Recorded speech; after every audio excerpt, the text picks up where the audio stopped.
Assalamualaikum warahmatullahi wabarakatuh. Bismillahirrahmanirrahim. Alhamdulillahi rabbil alamin. Wassalatu wassalamu ala asyrafil anbiya wal mursalin sayyidina wa maulana Muhammadin wa ala alihi wa sahbihi ajma'in. Amma ba'd. Yang ulun muliakan bapak-bapak, ibu-ibu, saudara-saudara sekalian yang semoga selalu dirahmati oleh Allah Subhanahu wa ta'ala. Alhamdulillah kita dapat berkumpul kembali di tempat yang mulia ini dengan berkah limpahan rahmat, taufik serta hidayah Allah Subhanahu wa ta'ala. Salawat serta salam marilah kita haturkan kepada junjungan kita Nabi besar Muhammad sallallahu alaihi wasallam. Alhamdulillah kita dapat meneruskan pengajian kita tentang tauhid sifat 20. Qala musannifu rahimahullahu taala wa nafa'ana bi ulumihi fid dharain amin. Kemudian sifat yang ke-14 qadirun. Allah bersifat qadirun. Di dalam ilmu tauhid, Imam Abu Hasan Al-Asy'ari Sidin membilangkan sifat wajib kita ketahui dari Allah Ta'ala itu 13. Abul Mansur Al-Maturidi menyempurnakan menjadi 20. Dan 20 sifat itu terbagi 4 bagian. Yang pertama sifat nafsiyah. Sifat nafsiyah ini hanya satu, yaitu wujud. Kemudian yang kedua sifat 20 itu terbagi kepada sifat salbiyah. Sifat salbiyah ini artinya sifat yang menolak sesuatu yang tidak pantas bagi Tuhan. Jadi orang itu perlu belajar sifat nafsiyah, perlu belajar sifat salbiyah, perlu belajar sifat ma'ani dan ma'nawiyah. Apabila orang itu hanya belajar sifat ma'ani, ya nang ma'ani aneh tadi, kita harus lengkap dipelajari. Yang pertama tadi sudah nafsiyah, yang kedua salbiyah. Salbiyah itu sifat yang menolak yang kada pantas bagi Tuhan. Apa itu sifat salbiyah? Ada 5. Kidam. Kidam itu artinya kada bepermulaan. Jadi kada pantas orang yang bepermulaan bakaku Tuhan. Tahun berapa ikam lahir? Tahun sana. Kada pantas ini supaya jangan tergelincir daripada ahlu sunnah wal jamaah, maka ada dirumuskan ulama sifat salbiyah. Yang pertama hidam, kada bepermulaan. Jadi tentang Tuhan atau Allah Ta'ala itu kada bepermulaan. Bila bepermulaan ngarannya makhluk. Yang kedua baqa, kada bepengakhiran. Jadi kada pantas seorang nang pacangan mati atau makhluk nang panah bakaku Tuhan. Ini guna sifat salbiyah, jangan ma'ani aja nang dikaji. Jadi hidam baka. Kemudian mukhalafatul lil hawadis, ini sifat salbiyah. Kada sama lawan nang lain, kada ada nang menyamai. Amun sama aja batangan, bemuntung, kada wajar bakaku Tuhan. Dan itu suatu sifatnya menggelincirkan bila kita kada mengaji ilmu tauhid seutuh-utuhnya, lain segala-galanya. Nah, jadi harus 20 sifatnya dikaji bujur-bujur. Mukhalafatul lil hawadis. Kemudian qiyamuhu ta'ala binafsih, itu sifat salbiyah juga. Allah Ta'ala itu berdiri dengan sendirinya, kada memerlukan yang lain. Di akhir zaman kayaknya akan timbul fitnah-fitnah banyak nembak aku Tuhan. Hanya bisa terabang baka ku Tuhan, hanya bisa berhilang baka ku Tuhan. Bahkan gaina Dajjal itu mengaku Tuhan dan inya datang dengan sifat-sifat atau mempunyai keajaiban karena dilanjur oleh Tuhan. Inya baka ku Tuhan kawa mahidupakan nang mati dengan cara iblis disuruhnya masuk ke jasad nang mati tadi. Inya kawa memanggil harta benda itu dengan dipanggilnya datangan amas karena iblis dan jin anak buahnya. Tetapi kita kalau mengaji ilmu tauhid tahu ini Dajjal inya berjejak di bumi, berarti perlu tempat, perlu waktu. Si Dajjal ini perlu anak buah, perlu disembah, berarti ini bukan Tuhan. Jadi sangat kada cocok orang yang masih berhajat kepada yang lain atau orang itu kada qiyamuhu ta'ala binafsi baka ku Tuhan. Masih perlu makan, masih perlu minum, masih perlu oksigen. Itu sangat kada cocok baka ku Tuhan. Dan kita perlu kada percaya lawan yang demikian itu. Karena sifat salbiyah melajari artinya menafikan sesuatu yang kada layak bagi Tuhan. Jadi kita bakal mukhalafatul hawadis qiyamuhu ta'ala binafsi dan wahdaniyah. Sifat wahdaniyah hanya satu yang berkuasa yaitu Allah Subhanahu wa ta'ala. Kemudian sifat ma'ani. Sifat ma'ani ini artinya makna. Sifat ma'ani ini sesuatu yang kada nampak. Tetapi sifat ma'ani ini wajib bagi Allah Ta'ala mempunyai sifat ma'ani ini, yaitu ada 7: qudrat, iradat, ilmu, hayat, sama basar, kalam. 7 macam. Jadi Allah Ta'ala itu kuasa berkehendak, tapi berkehendaknya tadi menetapkan. Bila kehendak terjadi, lain kehendak kita hendak ini belum tentu terjadi.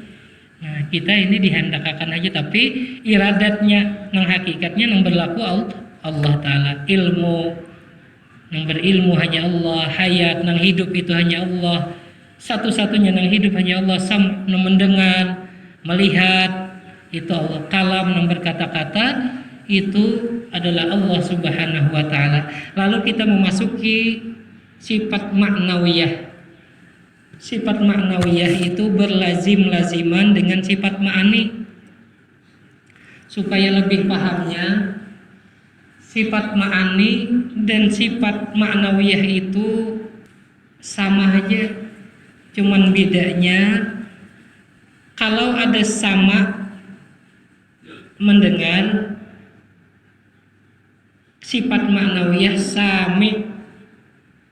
Nah, secara mudah kita paham, kalau ada Islam berarti orangnya disebut Muslim. Islamnya itu makna, kalau Muslimnya itu maknawiyah. Umpamanya iman, jadinya orangnya mukmin. Iman itu maknawi, mukmin itu maknawiyah orangnya. Jadi berlajim-lajiman bila orang mendengar berarti orangnya bersifat sama, berarti otomatis bersifat sami. Jadi ujar musannif sifat yang ke-14 qadirun, artinya yang kuasa, maka mustahil lemah. Dalilnya yaitu dalil sifat qudrat. Jadi sama aja ujar sidin.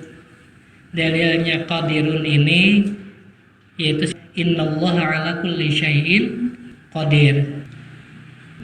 Dalilnya sifat kudrat adanya, maka patut bagi mukmin mu'takid bahwasanya ia banyak takut kepada Tuhannya yang amat kuasa dan lagi besar pengharapannya kepadanya dengan memberi segala nikmat kebajikan padanya.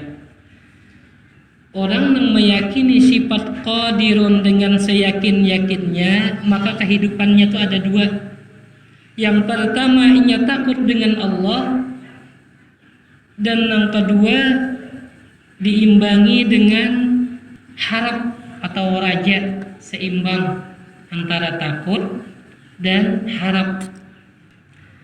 Apabila ia dalam keadaan miskin, dia tetap bahagia karena ia yakin Tuhannya itu sangat kuasa menjadikannya sugih. Apabila ia dalam keadaan kaya, ia sangat takut dan kadang-kadang sombong karena Allah Ta'ala itu sangat kuasa menjadikan seseorang yang sugih itu miskin. Apabila seseorang itu alim, maka dia sangat bersyukur dan sangat takut kepada Allah karena Allah Ta'ala itu mampu menjadikannya jahil. Sebaliknya, orang yang jahil, dia tetap berharap kepada Allah, kada putus asa karena ia yakin bahwasanya Allah Ta'ala itu mampu menjadikannya alim. Jadi seimbang kehidupan ini antara takut dan raja tadi dan harap kepada Allah Ta'ala. Karena qadirun itu artinya yang memberi bekas. Memberi bekas dalam makna segala apa yang kita gawi, baik itu ibadah apapun juga, pada hakikatnya yang memberi bekas Allah. Berarti kalau yang memberi bekas itu Allah, seluruh yang pernah kita gawi ibadah itu ampun Allah, lain ampun kita. Kayak itu juga bila seseorang itu meyakini Allah itu kuasa, manakala inya ditakdirkan inya dalam keadaan maksiat, inya kada putus asa. Karena Allah Ta'ala menjadikannya maksiat itu, hakikatnya Allah Ta'ala menyuruh inya tubat supaya menjadi disayangi oleh Allah Ta'ala. Jadi orang-orang yang dalam keadaan maksiat itu hakikatnya jangan Allah Ta'ala ku jalankan engkau dalam keadaan maksiat, tetapi di situ ada hikmah di dalamnya supaya ikam ingat lawan aku, supaya ikam tubat. Bukannya dilanjur Allah Ta'ala juga, nah itu kada boleh kita dalam keadaan maksiat. Oh, Tuhan memberi kekuatan, itu ngarannya kita pupur nikmat. Jadi tatmana kala kita tagawi maksiat karena Allah Ta'ala yang memberi bekas, berarti Allah Ta'ala di situ memanggil kita supaya tubat, supaya jangan putus asa. Sebanyak apapun maksiat, sebanyak apapun dosa kita, Allah mampu menjadikan kita orang yang baik, bahkan mampu menjadikan kita wali-walinya Allah Subhanahu wa Ta'ala. Jadi bukannya kada mungkin orang yang liwat maksiatnya berubah dijadikan Allah Ta'ala seorang aulia. Bisa jadi karena Allah Ta'ala maha kuasa. Oleh karena itu kita kada kawa berbuat sombong, kita ibadah kada kawa merasa lebih baik dari orang lain. Alim kayak itu juga, karena setiap kelebihan itu banyak membawa kepada takabur atau kesombongan. Kita berilmu bisa menghina kepada nang kada berilmu. Kita ibadah bisa menyambat kepada nang kada tapi ibadah. Nah, apabila kita diandak Allah Ta'ala di tempat yang baik, maka kita wajib mensyukuri. Bila ditempatkan kepada tempat maksiat, kita wajib bertobat. Itu yang dimaksud di dalam Ahlus Sunnah wal Jamaah tadi tata caranya. Jadi qadirun itu sifat maknawiyah. Karena Allah Ta'ala bersifat kudrat kuasa, nah, keadaan Allah Ta'ala itu di dalam kitab lain kaunuhu qadiran. Di sini qadirun. Allah Ta'ala itu maha kuasa. Sehingga apabila kita berbuat taat kepada Allah, Allah tunjukkan jalan ma'rifah. Karena banyak kita mendengar orang belajar ilmu hakikat, Nabi mengajarkan dan sahabat-sahabat dan wali-wali Allah Ta'ala itu melajari apa caranya, tata caranya yang dilajari Nabi. Adalah Nabi kisah riwayat membuka ilmu hakikat kededa. Nabi melajari tata caranya. Ittaqullaha, bertakwalah kamu kepada Allah. Yu'allimukumullah, Allah Ta'ala lajari kamu ilmu laduni, artinya ilmu yang kadang engkau ketahui. Sama kita belajar berulah wadai, nah kayak ini caranya, kayak ini ulah seorang hanya tahu di wadai, berulah guguduh kayak ini campur. Amun kita belajar wara, tahu caranya buat lepung, buat gula, buat pisang. Amun kada digawi-gawi, kada tahu kita rasanya gaguduh. Nah, Nabi itu melajari tata caranya, bertakwa caranya, laksanakan kewajiban, karena dibukakan Allah Ta'ala rahasia-rahasianya. Itu hujungan ibarat kita beribadah ini tujuannya supaya dapat ridha Allah. Termasuk bersiwak. Di dalam hadis adalah bersiwak itu mensucikan mulut dan mendapat ridha Tuhan. Nah, siwak itu salah satunya mendapat keridhaan Tuhan. Jadi cara kita Ahlussunnah wal Jamaah belajar ilmu tauhid supaya mengenal Allah tuh pelajari ilmunya, amalkan yang diperintah, jauhi larangan, kita dibukakan Allah Ta'ala rahasia-rahasia. Bukan langsung ke tempat situ. Orang berdagang mengharapkan hujung. Itu juga kita belajar ilmu tauhid supaya kenal dengan Allah. Kada mau orang langsung dapat berhujung, namun kada berdagang. Kisahnya wara si anu berhujung sekian, anu karena inya menggawe ini, karena itu kisahnya wara. Mungkin kita kawan mendengar ilmu rahasia, ini rahasianya ini, rahasianya ini, cuman lain dengan kita nang menjalani. Keguduh rasanya kemudian kayak pisang, kayak ini rasanya. Amun kada dijalani, pandir wara, kada tahu kita sampai mati kada tahu rasa guguduh tadi. Maka rami memandi rasanya nih itu. Kisah tahu tadi sampai padahal kita belum sampai. Kita mendengar kisah Banjar, ada Pelasa, ada Mitra, ada Sudi Mampir. Oh, kita rame mengisah di sana tuh ada lampu macam-macam. Amun gak ada di jalan nih, sampai ke Banjar hanya tahu di Banjar. Amun mengisah rame benar, wah itu Banjar kawanku di Banjar tuh rame, di Dutamo di atas tuh rame, ujar. Nah itu yang dimaksud. Sehingga jangan tertipu kita dengan raminya kisah sampai tapi kada menjalani. Maka yang rami banget apalagi kita undang di warung-warung kisah sampai. Karena orang yang sampai tahu dirasa itu kada lagi sapan dipandir. Makan guguduh tuh kada kawas sapan dipandir, melacong dan dimentuh. Jadi tata caranya yang dilajari Rasulullah. Bila kita menggawi dibukakan oleh Allah. Bila kita kada menggawi ingat situ aja. Walaupun tahu kisahnya. Allah Ta'ala itu qadirun. Allah Ta'ala itu maha kuasa.